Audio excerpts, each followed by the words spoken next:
자, 오늘 우리가 농민전쟁 해서 오늘 루터 이야기 오늘 다 마무리했으면 좋겠습니다. 루터의 이야기 농민전쟁 이게 1524년에서 25년. 그 다음에 이어서 일어나는 게 1차 제가 쭉 한번 쓰겠습니다. 슈파이어 1차 슈파이어가 1526년, 2차 슈파이어 1529년, 그 다음에 악스부르크. 내가 아우구스부르크 이라니까 우리 변 목사님이 듣기 싫다고 악스부르크라고. 어지간히 독일에 사신 것을 표시하시는 것 같은데 어쨌든 악스부르크 맞습니까? 악스부르크.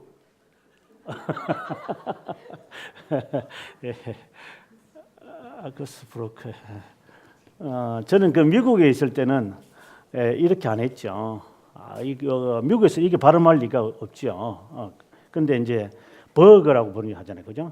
악스버그 이렇게 버거 하는데 여기 오니까 그렇게 안 하더라고요. 예. 의회가 1530년. 이 이제 나열하는 이것이 어느 정도 눈에 익어야 됩니다. 그 다음에 고백서가 이때 나오고. 동시에 30년에 또 여러 일이 생기는데 슈말갈덴 동맹이 맺힌다 이렇게 되어 있습니다.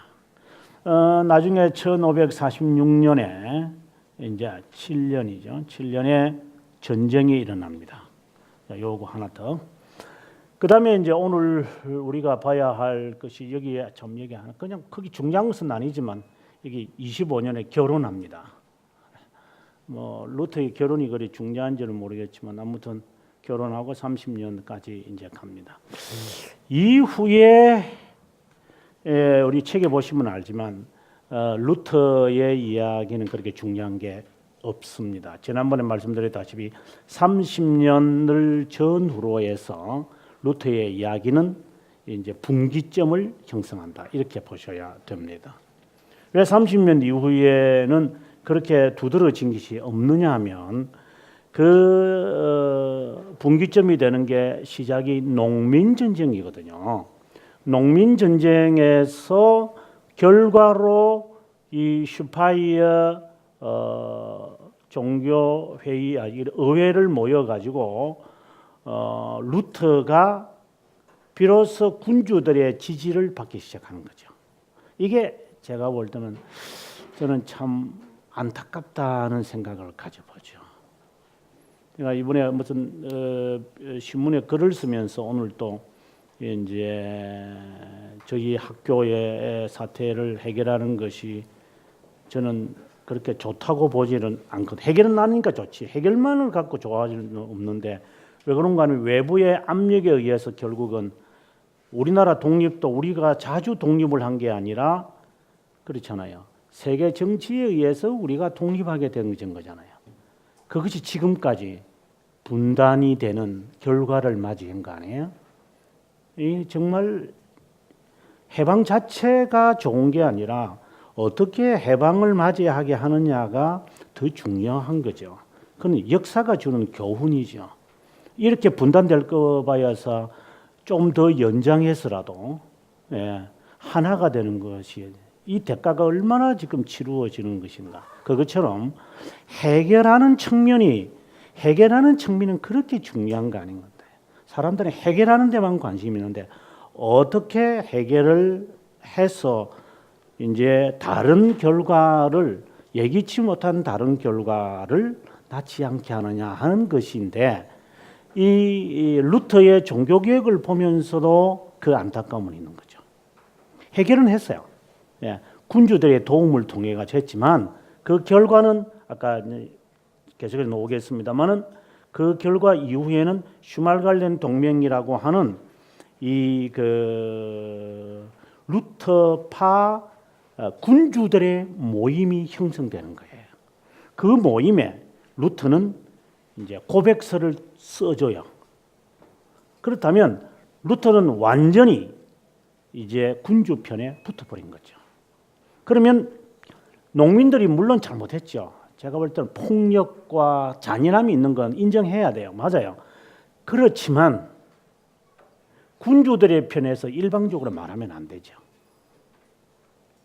결국 농민과 함께하는 평민들이 루터를 등을 돌리고 그럼 그 사람들은 어디로 갑니까?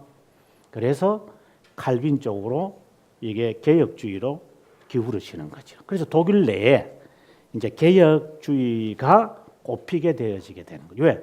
칼빈의 사상은 우리가 그 학교에서 배웠다시피 중상인들이잖아요. 그러니까 중인들, 중상계층에 있는 사람들이 칼빈의 사상을 굉장히 좋아했다고 이야기하는데 그건 사실이거든요. 칼빈은 국가와 이렇게 결탁을 하는 것이 없어요. 어떤 분이 조금 공부하신 분이 칼빈도 뭐 그렇게 하지 않았습니까? 해서 그냥 모르면 가만히 계시라거나 알면 말하라고. 들은 소문만을 갖고 이렇게 말하는 것은 그냥 조심해야 되는 거잖아요. 칼빈은 1559년까지 칼빈은 불법 체류자였어요. 칼빈은 시의회에 들어갈 수도 없어요. 칼빈이 1564년에 죽잖아요. 칼빈의 목회가 36년부터 시작을 해요. 23년 동안 칼빈은 의회 사람들에게 항상 배척을 당한 사람이에요. 신정정치라는 것은 꿈도 못 꾸죠. 시의회에 들어가야 뭔가를 하는데 그리고 59년에 비로소 영주권, 시민권도 아니고 영주권을 받게 돼요. 너는 이제 여기서 살아도 괜찮다. 그때부터 한 5년 동안인데 이거는 뭐 계속해서 병으로 고생을 하는 거죠. 병으로 고생하는 나이였어요.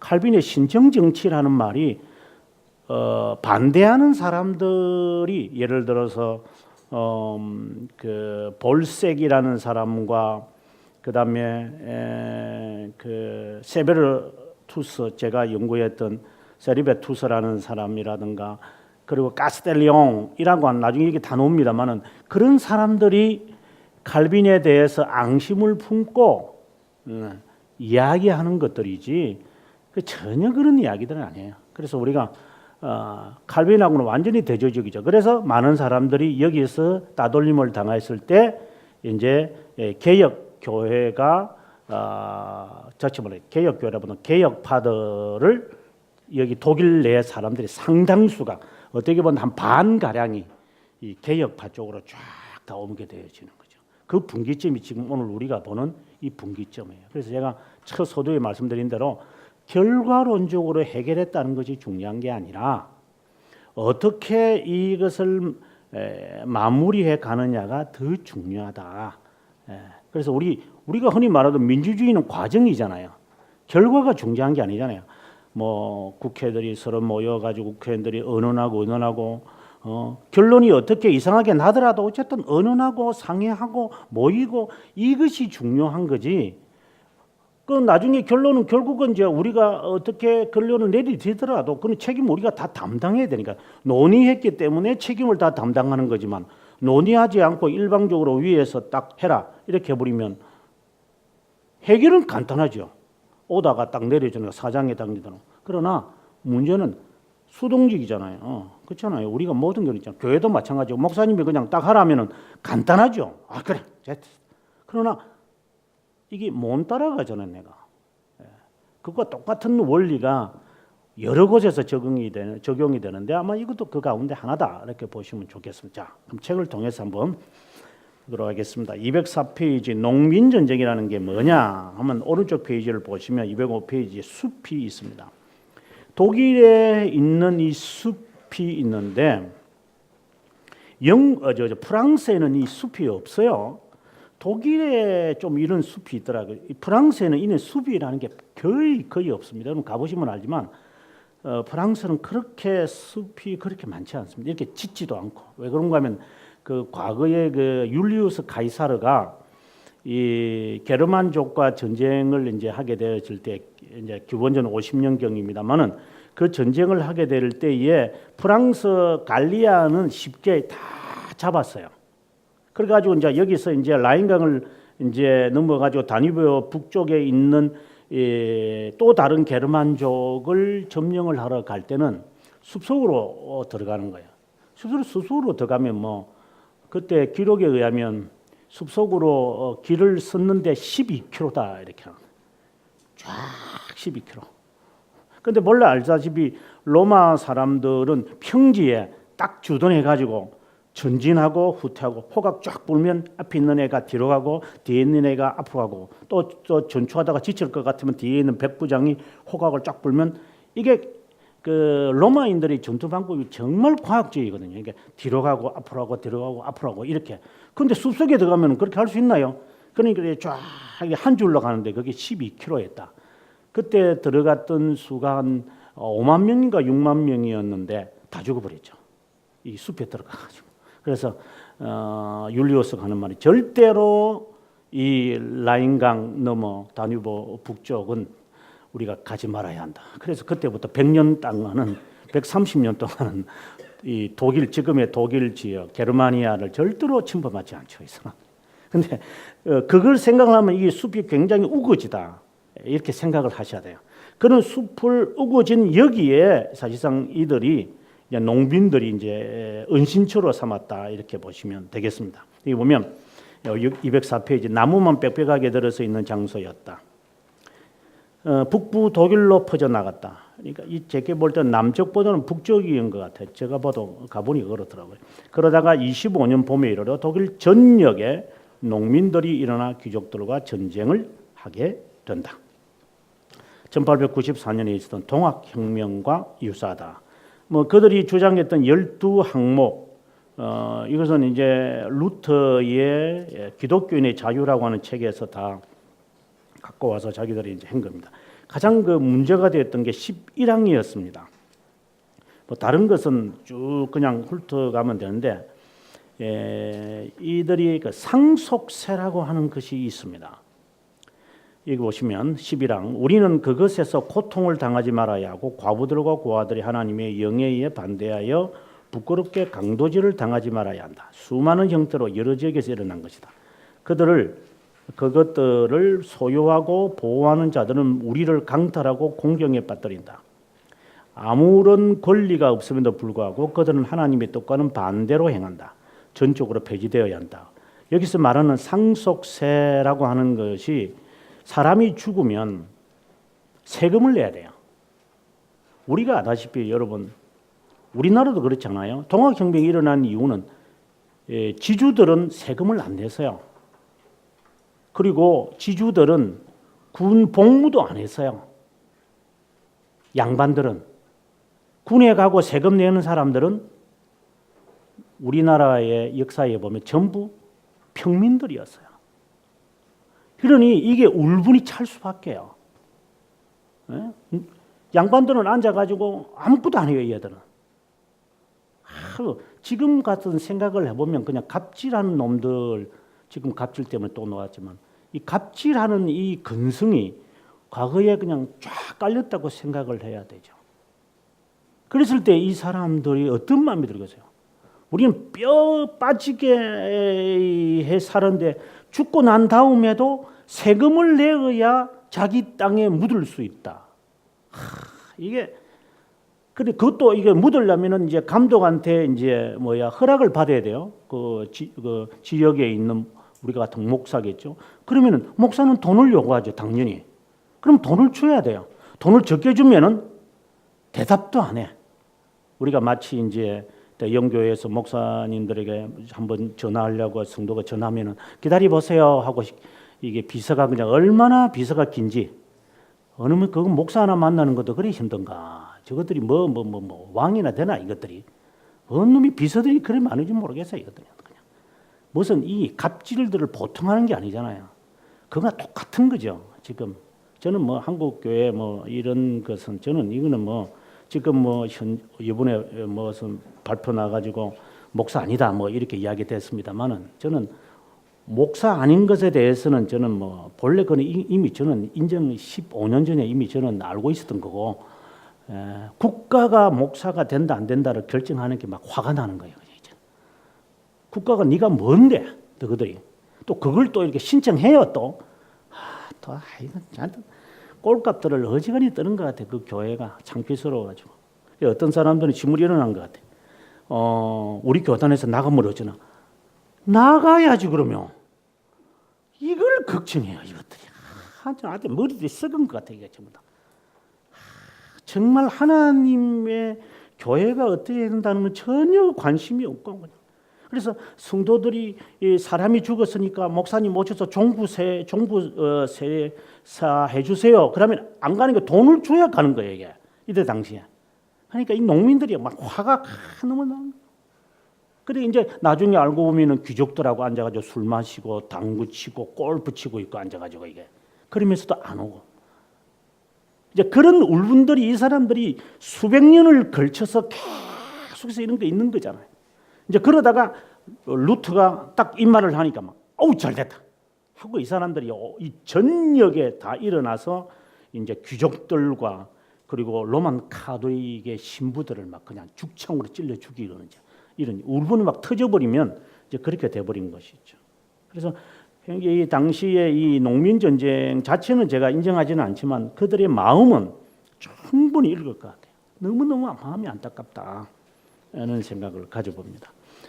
자, 208페이지 밑에 가서 그러면 이 12항목에 대해서 루터는 어떤 반응을 보였나? 이거 보시면 1525년 4월 평화에 대한 충고를 썼다. 초두에 이렇게 쓴다. 그들은 사회와 국가의 개념들을 잘 이해했고 두 개념들과 복음의 관계를 잘 이해했다. 이 시작은 이렇게 해요. 예. 그러다가 이제 농민들 가운데 급진 세력들이 막 등장하니까 그 다음에 글을 또 씁니다. 보면 그 다음에 209페이지 가보면 농민들이 살인하고 강도질하는 폭도들에 반대하여 그들을 향해 루터는 미친 개라고 하면서 12항목 자체가 거짓말이다라고 이야기를 한다. 제일 밑에 보면은 좀 굵게 좀 희미하게 되어 있는 부분이 있습니다. 그 밑에 보면은 끝으로 지배자들에게 감동 주어야 하는 또 다른 것이 있는데 농민들은 사악한 목적을 가지고 행하기를 원치 않지만 사악한 연명의 결성에 반대하는 많은 선한 사람들에게 폭력을 강압적으로 행하고 있다. 그래서 그들은 사악하고 저주스러운 것에 동참하게 되고 말았다. 자, 이런 이제 이야기가 되어진 거예요. 그 다음에 또 보면 뭐 아주 글이 조금 굉장히 농민들 편보다도 이제 이쪽 편으로 많이 붙어 있죠. 그것에 이제 주도적인 인물이 누구였느냐? 210페이지 가 보면 토마스 뮌처라고 하는 사람. 이 사람은 교회 역사에서나 일반 역사에서는 공산주의 이론을 내세우는 사람들 가운데 하나였다. 이렇게 이제 보통 말합니다. 그냥 넘어가겠습니다. 뮌처 이제 읽어보면 답이 나오니까. 213페이지에 이제 가서 슈파이어 이 문제를 해결해야 되니까 걷잡을 수 없는 독일의 종교 개혁 상황은 안정을 찾기 위해 어떤 대안들이 나왔을까? 1526년 8월 이제 214페이지 갑니다. 한 자리에 모였습니다. 제일 밑에 갑니다. 결국 독일 내의 신성로마 제국의 간섭이 악화되고 군주들의 세력이 강화되었다. 그들 간에 나오는 말이 큐스 레지오 에우스 렐리지오. 지난 시간에 말씀드린 것처럼 지배하는 자가 자기 종교를이라고 풀이할 수 있다. 자, 이렇게 되고 나면 지난 시간에 잠깐 말씀드린 것처럼 군주들이 로마 가톨릭 편에 남아 있을 줄 알았어요. 근데 군주들이 오히려 루터주의를 따르는 거야. 그러면 이 슈파이어 종교회의 했던 이것이 이제 후회스럽죠. 그래서 29년에 이제 다시 모이게 되는 거죠. 그게 이제 2차가 되는데 한번 보도록 하겠습니다. 215페이지에 가서 1529년 3월 2차 슈파이어 의회를 하는데 그 중에 가장 큰 이유가 이제 터키인들 지금 같으면 투르크인들이죠. 과거에는 투르크인들이죠. 지금은 터키인들이지만 투르크인들과 프로테스탄트들에 대한 반작용이었다. 이거 왜 그렇게 중요하냐면 이때 당시에 세계 정세를 좀 보셔야 됩니다. 비엔나가 1500년경에 망합니다. 비엔나가 1500년이 아니고 1600 몇십 년에 망합니다. 비엔나가 망한다? 그러면 뭐 바로 독일입니다. 이게 비엔나가 바로 정리되면 바로 독일입니다. 예. 그렇기 때문에 투르크족이 굉장히 위협을 했다는 거예요. 그러니까 이 안에 있는 군주들하고 협력을 해서 막아야 되는데 이 내분이 있으니까 안 되겠다. 이래서 이제 이게 2차 의회가 모이는 거예요. 이 깔 5세가 마음대로 이 군주들을 없애지 못하는 게 그 때문인 거예요. 이게 하나님의 하나의 방법 같아요. 저쪽에 투르크족이 이렇게 계속해서 침범해 오니까 이 안에 있는 내부들을 완전히 없앨 수는 없는 거죠. 저희 나라도 그렇게 생각하면 돼요. 우리나라가 왕건이가 그 삼국을 통일을 했지만 군주들을 어떻게 하지 못하잖아요. 이는 고려 시대 자체가 군주들 때문에 힘든 거거든요. 그 나중에 와서 이제 조선이 만들어져도 마찬가지잖아요. 군주들의 이 힘이라고 하는 것은 이 보통이 아닙니다. 그러니까 왕이 마음대로 못하는 거죠. 그래서 결국은 우리가 아다시피 뭐 태종이 이제 등장을 해가지고 군주 정치의 강화를 하기 위해서 결국은 자기 아버지까지 이제 공박을 하고 군주가 다스리는 나라가 돼야 한다. 뭐 이걸 이제 하기 위해서 쿠데타까지 일어날 수밖에 없는 것도 군주들의 이 파워라는 것은 정말 대단합니다. 교회 역사가 아니고 세계 역사에서 왕이 있어도 왕 밑에 있는 이 군주들의 그 이 지역이라고 하는 것은 뭐 미국도 마찬가지였을 거고 지금은 이제 달라졌습니다만 미국도 아무리 지금도 뭐 그런 게 있죠. 페더럴 가버먼트가 힘이 있어도 그 카운티에 있는 이 정부의 허락을 못 받으면 절대로 이게 마음대로 못 해요. 이런 그 긴장이 있어. 우리나라는 좀 다르죠. 우리나라는 뭐 위에서 다 중앙 집권이니까 그냥 위에서 해버리지만 다르거든요. 그래서 투르크족이 막 쳐들어오니까 이 군주들의 도움이 이제 까를로스는 필요했던 거예요. 그래서 그 문제를 이제 해결해야 되니까 그렇지 않아도 농민전쟁 때문에 지금 힘들고 군주들도 자꾸 루터주의로 빠지고 그리고 투르크족이 오고 이건 안 된다. 이래서 이제 2차 모임을 이제 하게 되었다. 이렇게 보셔야 됩니다. 그다음에 그 밑에 보면 간단하게 이런 말을 합니다. 결정을 수용했으면 복종하라. 자, 이런 이야기를 합니다. 그러자 4월 20일 날 그들은 이제 군주들이죠. 군주들은 저항의 서신을 써서 제출했다. 저항의 서신. 이게 우리가 흔히 말하는 프로테스탄트라고 하는 말이 이제 나오게 되어집니다. 4월 24일 밑에서 내조절입니다. 의회 결정을 내렸고 복음주의적 군주들의 주장은 결코 허용되지 않았다. 다음 날 25일 군주들은 한 자리에 모여 군주들은 한 자리에 모여 의회의 모든 결정에 항의했다. 그 이유는 하나님의 말씀, 양심 그리고 1526년 결정에 위배된다고 보았기 때문이다. 이들의 지도자는 요하네스와 그다음에 헤센이라고 하는 사람입니다. 그다음 페이지 넘어갑니다. 다시 한번 자신들의 견해를 요약하여 까를로스에게 보내줬다. 그래야 이들을 가리켜 프로테스탄트 군주들과 자유도시들의 저항은 프로테스탄트주의를 탄생하게 되어진다. 그러면 당시에 군주들과 그리고 루터주의로 이제 갔던 자유도시들을 보시면 여기에 헤센, 브란덴부르크, 그다음에 브라우슈바이크, 퀸덴부르크, 그다음에 안할트가 어디 있어요? 목사님? 안할트가 모르겠어요. 군사님 어디 있어요? 안할트가? 아니 독일에도 안 살아 내가 어떻게 알겠네 이게. 근데 이게 볼프강이라니까 이건 동쪽이에요. 볼프강이라면 이게 동쪽이에요, 동쪽. 이제 그다음에 피르슈텐베르크 이러니까 이거는 제가 볼 완전히 북쪽 같아요. 이 이름 딱 들어보니까 딱 그런 것 같아요. 뉴렌베르크는 알죠, 그죠? 중앙 정도고 슈트라스부르크는 완전히 서쪽이고 울름, 빈더스하임. 그러니 뭐 동서 딱 이렇게 보면 이게 벌써 동서남북이에요 이게.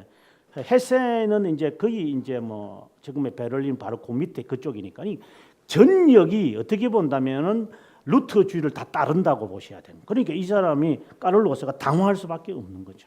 자, 1, 2차 의회가 마친 후 그다. 근데 요 1, 2차 의회가 마무리되기 전에 지난 시간에 잠깐 말했지만 2차 요 모였을 때에 또 하나의 뭔가 모임이 하나 있다고 그랬습니다. 그게 말부르크 담화가 있게 되죠. 말부르크 담화가 하게 되어지는 게 말부르크를 지배하고 있던 게 헤센의 필리페그였거든요. 이 사람이 이제 누구를 이제 조합하려고 하냐면 두 부류를 하려고 했죠. 하나는 쩌빙글리와 그다음에 루터파의 연합을 이 사람들이 이제 하려고 하는 거예요. 바로 요 사이 같아요. 29년은. 그다음에 이제 의회가 모입니다. 다시 한번 또 모입니다. 이게 어쩔 수 없는 거예요, 이게. 왜 그런가 하면 그 투르크족 때문에 그래요. 이게 계속해서 나오잖아요. 까를로스는 비엔나에서 투르크를 대표시키는 프랑스와 교황을 압박하면서 이것을 뭐 전쟁에 이겼다고 해서 한 번 이긴 거지 지속적으로 이기는 게 아니거든요. 이 투르크족이라는 게 무섭잖아요. 투르크족이 얼마나 무섭느냐 하면 그 1453년에 여러분 아다시피 그 콘스탄티노폴리스 지금의 비잔티움이 1453년에 그러니까 1453년에 몰락을 했는데 이스탄불이 지금 때가 지금 1500 불과 얼마 안 돼요. 그렇기 때문에 이 투르크족이 얼마나 무섭다라는 것을 이 사람들이 알아요. 얼마나 이 사람들이 무서운 것 지난번에 한번 말씀드렸잖아요. 이 사람들이 1000년 이상 동안 내려오는 그 데오도시우스 성벽을 무너뜨리기 위해서 이 사람들이 그 배를 산으로 갖고 가잖아요. 이 보통 사람들이 아니에요, 이 사람들은. 배를 대포와 배를 이 사람들이 산으로 끌고 가가지고 거기서 쏘아버린다고요. 그 쏜다고 해서 지금처럼 이렇게 쏘는 게 아니라 그때는 이 대포라는 게 청동입니다. 청동은 한 번 쏘면 열이 나가지고 열이 나가지고 하루에 한 번밖에 못 쏘아요. 우리 지금처럼 팍팍 여기 포병 갔다 오신 분이 계시는지 모르죠. 한 번 대포 쏘고 나면 이 열이 보통 열이 아니거든요. 그러니까 과거에 이 청동을 넣어가지고 이제 발포를 하면 쫙 하고 난 다음에는 열이 나가지고 그리고 그 진동이라는 게 하면 저까지 한 15m 가잖아요. 절렁 가거든요. 그러니까 배에서 잘못했다가는 이 배가 뒤쪽으로 튀어 나가죠. 이런 여러 가지들이 있어서 근데 이런 것을 이 투르크족이 만들어요. 청동으로. 이 우리가 지름이 1m입니다. 지름이 이런 게 아니고 지름이 1m라니까요. 지름이. 그럼 안에 있는 이 대포알이 크기가 얼마나인 것 같아요. 그러니까 하루 하나밖에 못 쏘는 거예요. 이게 한번 푹 쏘면 이게 벽에 쾅 부딪히면 지금 같이는 뭐 폭발을 하는 게 그때 무슨 폭발이 있어요? 생각을 해보세요. 폭발이 아니고 그냥 돌멩이처럼 팍 박히는 거예요. 그죠? 그러니까 또 여기 또 두 번째 포가 또 퐁 가가지고 팍 부딪히면 그래가지고 막 공격해가지고 가자 하고 공격하고 가고 나면 이게 이제 우르르 이렇게 무너지니까 그 공격하려고 이제 막 가면 거기서 또 쏘니까 얼 수 없이 이제 주춤하고 있으면 이것도 식는 거 하루 걸리잖아요. 그럼 그 하루 동안에 이 안에 있는 콘스탄티노폴리스에 있는 그 군인들은 또 성벽을 다 쏴버려요. 또 푹 쏘면 무너지면 또 공격을 못하지. 그럼 공격 못하는 동안에 이제 또 다 쏴버리고. 이래 가지고 이게 13년을 가는 거예요. 13년 동안 공격합니다. 이게 결국 이게 무너지죠. 이게 무너져요. 이제 무너지는 게 그냥 저기 대포를 쏴서 무너지는 것은 아니고 이제 꽝 해서 이제 이렇게 조금 무너지는데 이제 이게 전투하는 사람들이 가자 하고 딱 들어가서요. 이제 들어갔을 때 이 사람들이 이제 구멍이 난 걸 보면은 콘스탄티노폴리스 사람들이 이제 문을 잠궈야 되는데 문 잠그는 것을 까먹은 거예요. 문 안 잠갔다. 빨리 문 잠궈 하고 문 잠그는 사이에 이 투르크족이 한 50명이 들어왔어요. 그러니까 자기들은 자기 이제 뒤에 군인들 들어오는 줄 알고 와 하고 왔는데 없는 거예요. 그러니까 이 사람들은 앞에는 적이고 뒤에는 잠겼고, 그래서 이 사람들이 도망을 가는 거예요. 이제 벽을 따라 이렇게 쭉 도망가는 거죠. 그러니까 이 사람들 그냥 도망가면 되는데 깃발을 들고 도망가는 거야. 와. 그러니까 저 밖에 있는 사람 생각 어떻게 했어요? 점령했다. 그래서 와 쳐들어가서 이제 이긴 거예요. 이 전쟁들을 보면 진짜 우습지도 않아요. 아니, 우리가 볼 때 무너져서 이게 점령당한 게 아니라 무서워서 막 들고 막 도망가는데, 그러나 전쟁이니까 우리가 볼 때는 지금 승리했다고 생각이 들잖아요.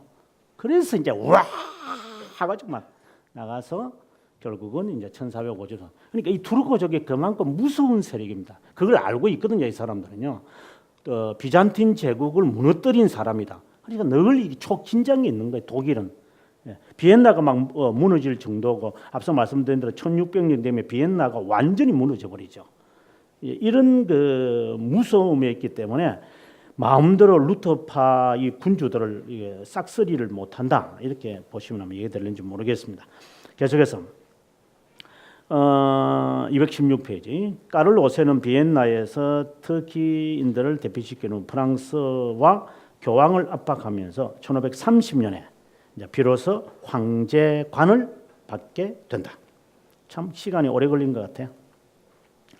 그 다음에 이제 4월 8일 까를 5세가 아우구스부르크 의회를 개최한다고 독일 군주들에게 알리자 작센의 선제후 요한네스는 3월 14일에 이미 그 신학자들에게 신앙 고백서를 작성해 달라고 부탁한 적이 있었는데 그것을 갖고 이제 갑니다. 1530년 6월 25일 이 고백서는 까를 5세에게 제출됐다. 이것이 최초의 고백서다, 이렇게 되어 있습니다. 누가 썼느냐, 이게 보면 밑에서 둘째 줄에 멜랑이톤이 썼다. 오른쪽에 217페이지 보면 이거는 영화의 한 장면입니다. 그 루터라는 영화 있잖아요. 거기에서 나온 건데,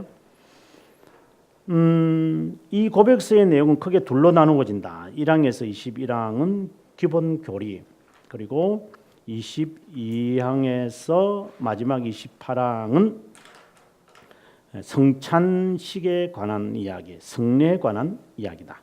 아우구스부르크는 세 가지가 주로 핵심적인 내용인데, 오직 은혜, 오직 믿음, 오직 그리스도로라고 하는 이런 보편적인 구원의 메시지를 담고 있다. 그 다음에 이제 밑에 잠깐 이제 여러 내용이 있는데 그냥 한번 읽어보시면 좋겠고요. 218페이지 제일 밑에 로만 가톨릭은 이걸 가만히 보질 않죠. 그래서 논박서를 씁니다. 그래서 219페이지 보면 논박서의 내용이 있어. 칭의에 관해서 첫째 줄이 재밌지 않아요? 네 번째 항목에서 펠라기우스파를 정죄하고 있는데, 그들은 사람이 하나님의 은혜 없이 자신의 능력으로 영생을 받게 된다고 생각했던 자들로서 고대 종교 회의들에 일치하며 가톨릭 신앙으로 수용되었던 것이다. 왜냐하면 성경이 이것을 증명하고 있기 때문이다. 세례 요한이 말하기를 만일 하늘에서 주신 바가 아니면 사람이 아무것도 받을 수 없다. 그러니까 로만 가톨릭은 자기들이 스스로 펠라기우스주의라고 주장해요. 너무나도 재밌는 편 같아. 너무나도 재밌는 것. 이를 보면 진짜 우스운 것 같아, 제가 보니까. 그다음 페이지 넘어가서 220페이지에 가서 이에 대해서 멜랑어톤이 또다시 고백서에 변증서를 썼다, 이렇게 되어 있습니다. 그 다음에 밑에 가면 슈말갈덴 연명이 31년이에요. 죄송합니다. 31년 31년. 네. 1531년 2월 27일 프로테스탄트 군주들에 의하여 슈말갈덴 연맹이 모이게 된다. 제일 밑에 줄에 보면 1546년, 47년 이제 2년 동안 전쟁을 합니다만은 그 전쟁이 발발하고 만다. 처음에 루터는 이 연맹에 반대했다. 221페이지 첫째 줄입니다. 군주들이 주장하는 법적 근거를 통해 설득을 당했다. 1532년 터키인들이 비엔나를 공격하자 신성로마 제국 황제 까를 5세는 연맹 국가의 도움이 필요했고 용인해야만 했다. 그리하여 뉘렌베르크 화의를 맺어 종교적 화해를 일단 연기했다.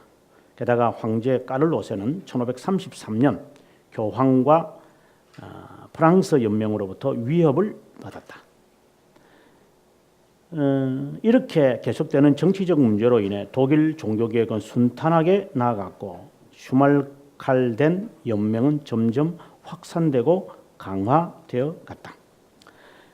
슈말칼덴 항목 1538년에 여기 보면 루터파 군주들은 루터에게 신앙 고백서를 작성해 달라고 부탁했다. 그래서 슈말칼덴 항목. 그래서 지금까지 우리가 보면 루터주의가 처음에는 아우구스부르크 고백서 하나, 그 다음에 여기에 두 번째 나오는 슈말칼덴 항목, 이 두 개가 루터주의가 고백했던 내용이죠.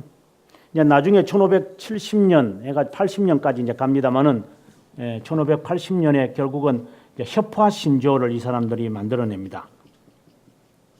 거기에 갈 때에 여기에서 있었던 하우스부르크 고백서가 들어가고, 그 다음에 슈말칼덴 이 고백서 이 항목이 들어가고, 그 다음에 1차에서 4차에서 종교회에서 결정했던 니케아, 아다나시우스, 칼케돈, 그 다음에 사도신경 이게 들어가고 해서 그 다음에 루터의 교리문답 이것이 들어가서 지금의 루터주의의 신조가 완전히 확정이 딱 됩니다. 지금까지 안 변합니다. 이거는 이들이 1580년에 완전히 루터주의를 확정을 이제 해버리는 그 가운데 가장 기본적인 게 여기서 말했던 고백서와 그다음에 슈말칼덴 항목이 가장 핵심적인 내용입니다. 그다음에 이제 좀 더 지나면 이제 나중에 이제 그 근현대 교회사 보면은 막데부르크 세기들이라고 하는 또 책이 있어요. 그는 교회사 책인데 저는 그걸 읽으면 놀랐습니다. 이 사람들이 루터주의의 그 역사를 쫙 다 써요. 그러니까 이 루터의 사상만이 아니라 루터주의가 초대교회부터 지금까지 어떻게 그 근원들이 있는지를 이 막데부르크 세기들이라고 하는 책을 통해서 역사를 쫙 다 살펴요. 저는 그게 참 부러운 것 같아요. 우리 개혁교회는 역사가 없는데 그들은 역사책을 만든 것 같아요. 참 부럽죠. 네. 아무튼 슈말칼덴 이제 항목 나왔고요. 그 밑에 보시면은 이제 슈말칼덴 항목에 보면 신학을 요약한다. 밑에서 1구절 정도 올라오면 오직 성경, 오직 은혜, 오직 믿음 이렇게 세 가지의 슬로건이 이제 마침내 이제 1538년이 되어 가지고 이들의 슬로건이 막 등장을 해요. 그죠? 우리 흔히 말하는 쓰리 솔라라고 하는 말입니다. 쓰리 솔라에 대해서 우리 개혁 교회는 이걸 받아들이지 않잖아요. 처음에 이걸 안 받아들였거든요. 그러다가 이제 칼빈이 목회를 하면서 루터파들이 이제 같이 협력을 또 하자고 하는 바람에 1540년경인가 50년경인가 제가 정확히 좀 기억이 가물가물해서 그렇습니다만 이때 다시 모여요. 그때 이제 여기에 플러스 두 개 솔라를 갖다 붙이죠. 그래서 우리가 흔히 말하는 개혁 교회는 뭐 파이브 솔라다라고 하는 말이 그렇게 나오는 거지. 실제로 우리 개혁 교회는 이 솔라는 우리하고 물론 사상은 있지만 당연히 이 사상은 종교개혁의 사상이니까 당연히 인정하지만 개혁교회 개혁 신학하고는 이 솔라하고는 별 관심이 별로 없어요. 대개 목사님들이 500주년 하면서 뭐 이 솔라 뭐 종교개혁의 정신, 그건 종교개혁의 정신이지 개혁교회의 정신은 아니거든요. 좀 구분을 못 하시는 것 같아요. 종교개혁하고 개혁교회하고 자꾸 헷갈리시는 것 같아요. 종교개혁이라면은 루터주의를 말하는 것이고 우리는 개혁교회이기 때문에 개혁교회하고는 또 성격이 왜냐? 우리가 요 다음에 이제 요거 마치면 이제 다음 주부터 보겠지만 접인 권리는 이거하고 상관이 전혀 없습니다. 이거하고 전혀 상관없이 접인 권리는 종교개혁을 하는 거예요. 사람들이 계속 언젠가가 아니라 500주년 하면서 어느 그 분당에 저희 학교 학장까지 하셨던 어느 뭐 하기 때문에 또 뭐 곤란도 겪거든. 그분이 우리 종교개혁의 뭐 루터의 사상은 뭐 야누스 100년 전에 뭐 루터의 사상을 이어받아 그렇게 말씀을 하셔서 제가 공부를 할 때는 그 말을 제가 받아들였죠. 그러는갑다. 야누스의 영향을 받아서 루터가 종교개혁을 100년 후에 뭐 나와 같은 사람이 일어난다 해서 일어난다. 이렇게 순수하게 받았죠. 그때는. 지금은 그 말씀을 또 하시더라고. 얼마 전에도. 그래서 그러면 안 되는데 할아버지가 진짜 그걸 갖다 30년 동안 우라먹다니 아닌 이야기를. 진짜를 30년 동안 뭐 우러먹으면 괜찮지만 아닌 이야기를 30년 동안 우러먹으면 안 되죠. 우리가 아다시피 루터하고 실제로 우리가 지금 쭉 봤습니다만 루터하고 야누스는 별 관계가 없는 사람들이에요. 나중에 우리가 라이프치히 종교회의에서 논박에서 루터가 후스의 신앙을 인정한다라고 하는 것이지 루터가 후스의 사상을 받았다 그런 건 아니에요. 그거는 착각이에요. 그래서 그 CTS 방송국에서 뭐 이런저런 이야기를 하다가 야누스의 종교개혁에 야누스의 이야기가 들어가야 되지 않겠냐 그래서 그러면은 위클리프도 들어가야지 내가. 그러면은 왈드도 들어가야지. 그렇게 잘못 인식이 되어 있는데 그리고 인식을 좀 깨무죠. 그래서 제가 다시 말씀을 드릴게요. 루터의 이 사상이 야누스에게서 왔다? 아닙니다. 우리가 지금 봤잖아요. 루터는 야누스에게서 받는 게 신비주의자입니다. 이 사람은 신비주의자. 성격이 달라요. 이게. 그런데 왜 이렇게 사람들이 생각하는지 모르겠어요. 저는 잘 이해가 안 되는 것 같아요. 그래서 그 할아버님이 좀 실수하시는 것 같아요. 자, 아무튼 트리솔라는 종교개혁의 정신이다. 그렇지만 개혁신학의 정신은 아니다. 이렇게 일단 구분하고 우리가 이해하면 좋겠습니다. 그 다음에 넘어갑니다. 222페이지에 가서 1541년 레겐스부르크 의회가 있었는데요. 뭐 이거는 그냥 넘어가기. 왜 그런가 하면 이 이후에 있는 게 뭐냐면 로만 가톨릭의 종교회의였던 이제 트론토 종교회의를 위해서 레겐스부르크 의회가 모인다. 뭐 그런 이야기입니다. 그냥 넘어가겠습니다.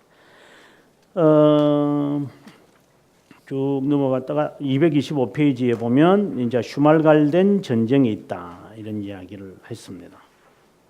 1545년 밑줄을 그었는데 1545년과 63년 18년 동안 로만 가톨릭의 트렌토 종교회의가 있고 또 하나는 1555년에 아우구스부르크 화의가 있다. 이렇게 해서 이제 1555년에 이제 루터주의는 종교의 자유를 얻는다 이렇게 보시면 좋겠습니다. 그 다음에 그의 임종으로 가도록 하겠습니다. 226페이지에 가면 그의 임종이 나옵니다. 루터가 지금 몇 세입니까? 1546년 빼기 1483년이니까 6 그렇네요. 63세네요. 굉장히 어린 나이 같아요. 63세 같아요. 그러나 이때는 상당히 오래됐죠. 자, 1546년 7월부터 전쟁이 이제 있었고 루터는 그 전쟁이 있기 전 2월에 세상을 떠난다. 이거는 중요한 이야기입니다. 루터가 있을 때는 전쟁을 못했습니다. 그러나 죽고 난 다음에 바로 전쟁이 일어나는 거죠. 저 밑에 봅니다. 38년에 슈말갈덴 항목을 작성한 후에 루터는 질병과 역병으로 인해 건강이 많이 악화.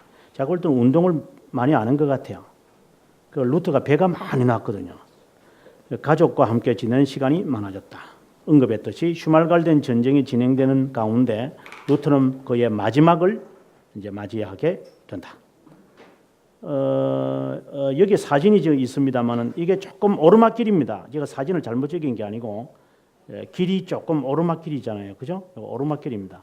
지금 안에 들어가면은 여기에 방에 들어가면은 바로 그 우리가 그 리셉션 그 데스크가 있고 그 다음에 2층이 있습니다. 2층에 가면 보이는 2층이죠. 2층에 가면 루터의 관이 있습니다. 관. 네. 3층에 가면은 그의 침실이 있습니다. 그래서 이제 이 뒤에 있는 그림에 보시면은 229페이지, 228페이지에 있는 이 방, 이 그림의 모습을 이 집에서 볼 수 있습니다. 루터가 자기 고향에 가고 싶어해요. 다 사람들이 그런 것 같아요. 저도 그런 것 같아요. 저도 만약에 마지막이라면은 그냥 고향 가고 싶어요. 지금 타양서인데 집에 한번 가고 싶다. 제가 어릴 때 6살 때, 7살 때 기억이 나는데 그때 아버님이 그 집을 지으신 거 기억나거든요. 그때 그 집이 아직 있더라고요. 그래서 제가 저희 누님하고 쌤하고 우리 아들하고 있으면서 내가 돈 있으면 저 집을 사고 싶은데 제가 어릴 때 한 3학년 때까지 살았던 6살부터 3학년 때가 한 4년 살았던 그 집이거든요. 근데 저 집이 아직도 있어가지고 우리 아버님이 지금 만든 집인데 하는 생각이 들어서 뭐 살겠습니까? 그냥 생각인 거죠. 사람이 당연히 그렇게 되는 것 같아요. 이게 루터가 지금 나이가 63세가 되면서 주님의 부르심을 그가 이제 깨닫기 때문에요. 자, 227페이지 두 번째 패러그래프. 신선한 공기를 마시며 남은 시간을 보낸다. 8월에 비텐베르크로 이루고 강의를 하고 창세기 주석을 쓰는 일을 계속했다. 오후에 설교하고 그리고 멜랑이톤을 비롯한 친구들과 마지막 생일 잔치를 간소하게 했다. 그 12월 31일이잖아요.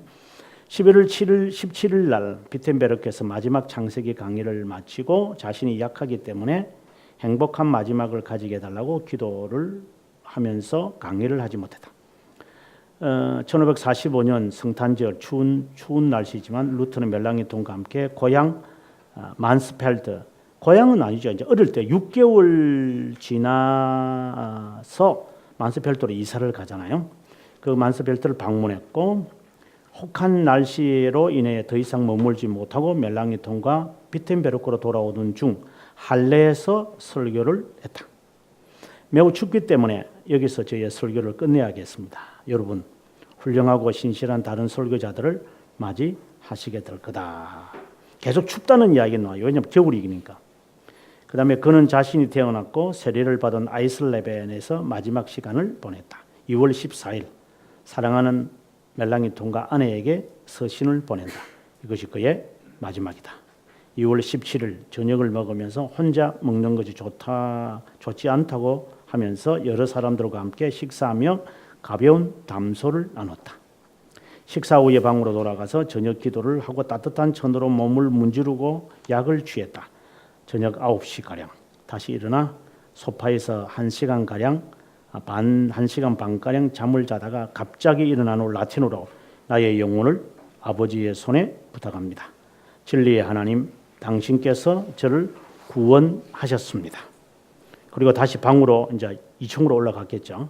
가서 새벽 1시에까지 잠을 잤다. 또 일어나서 종을 불러서 추우니 따뜻하게 해달라고 부탁했다. 그리고 점점 육신이 추워지는 느낌을 받았다. 벌써 이때가 되면 벌써 이제 사람이 가는 거잖아요. 그죠? 이게 이제 몸이 싹 싸늘해지면 이제 그잖아요. 가는 거잖아요. 저희 모친도 그렇더라고요. 몸이 아무리 만져도 따뜻하네요. 계속 차가워져요. 손발이 자꾸. 그래서 나중에 돌아가시는 이제 그 바로 직전, 뭐 저는 임종은 보지 못했습니다만은 한 3시간, 4시간 전까지는 보면 온몸이 그냥 이게 차갑게 쫙 변하는 것 같아요. 이제 그때는 이제 그걸 알아야 되거든요. 그래서 우리가 장례나 이렇게 가서 임종 찬송 부르고 예배 볼 때 이렇게 만져보면 알잖아요. 몸이 따뜻하면 아직은 제가 다음에 또 오겠습니다. 이렇게 해야지. 괜히 거기서 열심히 하셨다가는 안 돌아가십니다. 그러니까 그걸 잘 봐야 됩니다. 이렇게 차원지 잘 몸을 보고 자꾸 추위를 느끼니까 이렇게 넘기는 거죠. 피가 통하지 않는 상황이 자꾸 되니까. 그 다음에 하는 말입니다. 오 주 하나님 제가 너무 아프다. 아이슬레벤에게 머물고 싶다. 그리고 또 하는 말이 내 영혼을 내려놓아야겠습니다. 참 이게 제가 이거 번역을 하면서 막 눈물이 막 나더라고요. 하나님께 큰 소리로 감사드리기 시작했다. 그분은 자신이 고백했고 사랑했고 자신의 아들을 자신에게 나타내 보였던 분이고 불경하는 자들과 교황에 모독하고 밀시했던 분이셨다. 하나님과 주 예수님께 큰 소리로 외친다. 저의 비천한 영혼을 당신 손에 부탁합니다. 비록 이 몸을 떠나지만 당신 곁에 있을 것을 안다. 그리고 요한복음 3장 16절을 3번이나 그가 라틴어로 이제 합니다. 그리고 또 라틴어로 저는 영혼을 내려놓으려 합니다. 아버지, 저의 영혼을 부탁합니다. 저를 구원하신 주님, 그리고 진리의 하나님. 그리고 아무 말도 하지 않고 눈만 감고 있는데 그 옆에 제자 요나스와 퀘리우스가 몇 박을 짚습니다. 존경하는 아버님, 그리스도와 당신이 전파했던 교리와 함께 있으십니까? 루터가 눈을 감은 채 그리고 오른쪽으로 돌아 누워 잠을 청했는데 이제 그때는 간 거죠. 이때가 1546년 2월 18일 목요일 아침 3시였다. 우리가 지금까지 이제 루터에 대한 이야기를 쭉 살폈습니다만 참 위대한 인물은 틀림없는 것 같아요. 그 다음에 그가 세상을 떠나고 난 다음에 있었던 루터주의의 이야기가 그 다음 페이지 보면 아우구스부르크 화의, 종교 자유를 얻었다라고 하는 이야기고요. 그 다음에 233페이지 가면 루터파 신학자들, 멜랑이톤, 234페이지 가 보면 그 사진을 보면 정말 정말 빼빼하신 것 같아요. 얼굴에 그냥 살이 하나도 없는 것 같아요. 그 다음에 넘어가서 236페이지 루터가 죽고 난 다음부터 신학 논쟁이 멜랑이톤을 통해서 일어나는데 그 첫 번째 논쟁이 아디아포라의 논쟁. 칼빈도 이 말을 합니다만은 그다음에 이제 넘어가 보면 또 이제 240페이지에 오시안드와 칭의론 논쟁. 이거는 칼빈이 그 이신칭의를 설명할 때 오시안드에 관한 이야기를 많이 합니다. 그 논쟁을 이제 멜랑톤과 함께하고 그다음에 242페이지 가 보면 아그리콜라의 논쟁이 나타납니다. 이 아그리콜라의 이 논쟁은 도덕 폐기론 논쟁입니다. 243페이지에 보면은 아그리콜라와 함께 도덕 폐기론 논쟁의 이야기가 증가되고 그다음에 끝으로 245페이지에 가 보면은 플라시우스와 함께 이제 마지막 논쟁이 있게 되어집니다. 245페이지.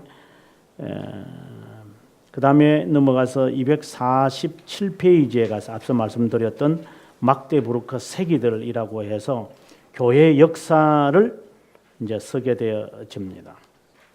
플라시우스와의 논쟁은 원죄 논쟁이다. 그리고 넘어가서 249페이지에 협파신조 1577년에 해서 마지막이 이제 1580년에 완성이 되는 이야기가 있습니다. 250페이지 가 보면 이제 막 협파신조의 내용이 12항목으로 되어 있는데 원죄부터 시작해서 쭉 있고 여기 보면은 예정이라는 말은 없을 거예요. 루터주의에는 예정이라는 말이 좀 전에 안 나타나니까요. 그 다음에 이제 막데부르크는 교회 역사 이야기인데 250페이지 밑에서 보면은 그들이 지금까지 있게 되어진 루터주의의 그 역사를 다 찾아내요, 이 사람들이. 그래서 1세기부터 시작을 해서 1574년까지의 저는 이거 보면 너무 부러웠습니다. 왜 우리는 이런 것이 없었을까? 이런 점이 안타깝죠. 역사에 대하여 관심이 없는 우리의 처신들 같아요. 제가 늘 하는 말이지만 사람들은 역사를 통해서 결코 배우지 않습니다. 절대로 사람은 배우지 않습니다. 그것을 배우는 사람은 정말 1000명에 1명도 꼴 안 됩니다.